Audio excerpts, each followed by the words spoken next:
तो इस एनीमे की शुरुआत में हम देखते हैं कि काइजू नंबर 9 चीफ की बॉडी से काफ्का और नारुमी पे हमला कर देते हैं, लेकिन उस हमले से काफ्का और नारुमी बच जाते हैं।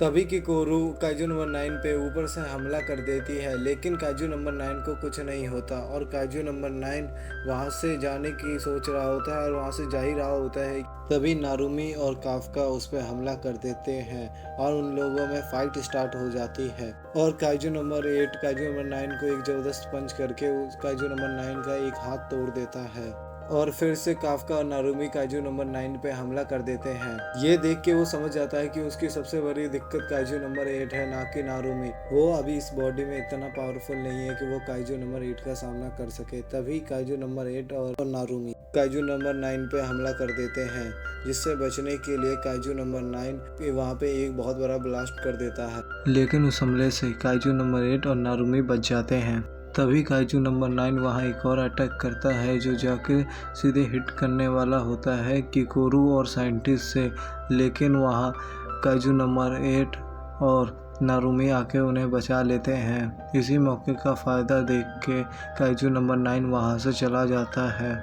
जब काइजू नंबर 8 और नारुमी देखते हैं कि काइजू नंबर 9 वहाँ से भाग गया है, तो वो लोग बहुत तेज गुस्सा होते हैं। फिर हमें सिटी का सीन दिखाया जाता है, जहाँ न्यूज़ पे हर जगह ये बताया जा रहा होता है कि काइजू के हमले की वजह से चीफ की डेथ हो गई है। और फिर हमारा सीन शिफ्ट होके हमें चीफ के फ्यूनरल में दिखाया जाता है, जहाँ बहुत सारे डिफेंस फोर्स के लोग आए होते हैं, जिनमें काइजू नंबर 8, नारुमी, चीफ के फ्रेंड्स। बट वहाँ पे चीफ की बेटी कोकुरू नहीं होती है। फ्यूनरल अटेंड करने के बाद नारुमी किकोरू के पास जाता है और उससे बातचीत करता है और किकोरू वहाँ नारुमी से कहती है कि मुझे और ताकतवर बनना है ताकि मैं उस मॉन्स्टर को मार सकूँ। जाते हुए नारुमी कहता है कि उसके लिए तुम्हें ट्रेनिंग करनी होगी और मुझे दिखाना होगा कि तुम क्या कर सकती हो। ये सब कमरे के बाहर काइजू नंबर 8 भी सुन रहा होता है। फिर सीन शिफ्ट होता है और हमें एक बेसमेंट दिखाया जाता है, जहाँ चीफ के फ्रेंड नीचे आए होते हैं और साइंटिस्ट उन्हें किसी चीज़ के बारे में बात करते हुए बता रहा होता है। और फिर चीफ के दोस्त कहते हैं कि ये अब स्टार्ट कर दो।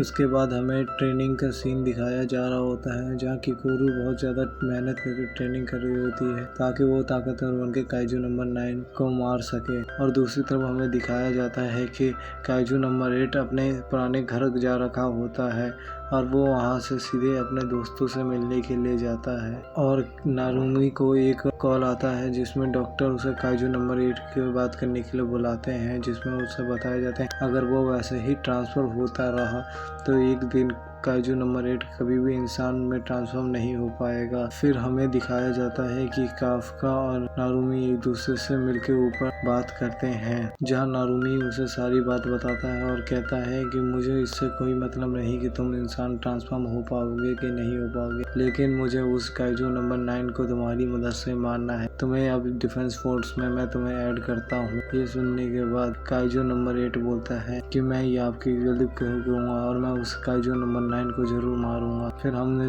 थोड़ा सीन दिखाया जाता है, वो दोनों साथ में नीचे जाते हैं। फिर उस सीन वहाँ से शिफ्ट होता है और हमें दिखाया जाता है कि बेसमेंट में एक काइजू नंबर 10 भी है। I hope you guys watching the video and